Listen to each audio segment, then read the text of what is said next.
Kumusta mga brad?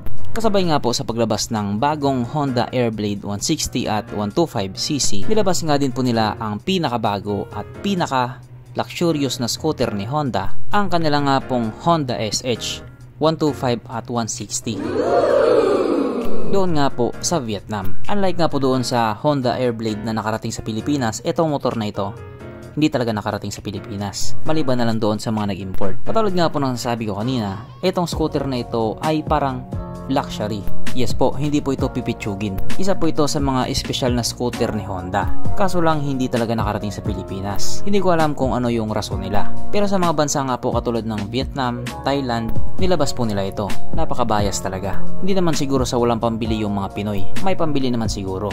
Yung iba nga, di bali nang maubos ang kayamanan, huwag lang ang kayabangan. Kaya nakapagtataka lang talaga na bakit ayaw nilang ilabas. Kung titignan nga po natin yung itsura sa motor na ito, napakaswabe talaga niya. Sa biglang tingin para itong scooter version ng Honda Wave. Ganon nga po yung atake niya. Bukod nga po sa 125cc, 160cc, meron din po itong higher displacement kasi meron po itong 350cc. Kaya para doon sa mga nagsasabing 160, bakit hindi nilang ginawang 200? Uli ka na brad, may 350cc na sila. O baka naman sasabihin mo pa, 350? Bakit hindi na lang ginawang 400?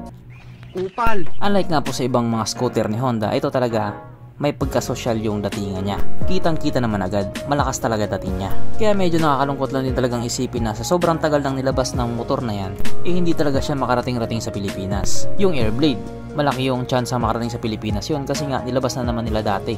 Pero sana babaan nila ng kaunti yung presyo. Medyo mahal daw kasi. Sabi ng walang pambili. Ako na yun. Pero malay natin, baka biglang magbago yung isip ni Honda tapos ilabas nila ang motor na ito sa Pilipinas. O diba, marami talaga ang sasaya. Pero kahit nga po ganun, wala pa din tayong bounce cave bike.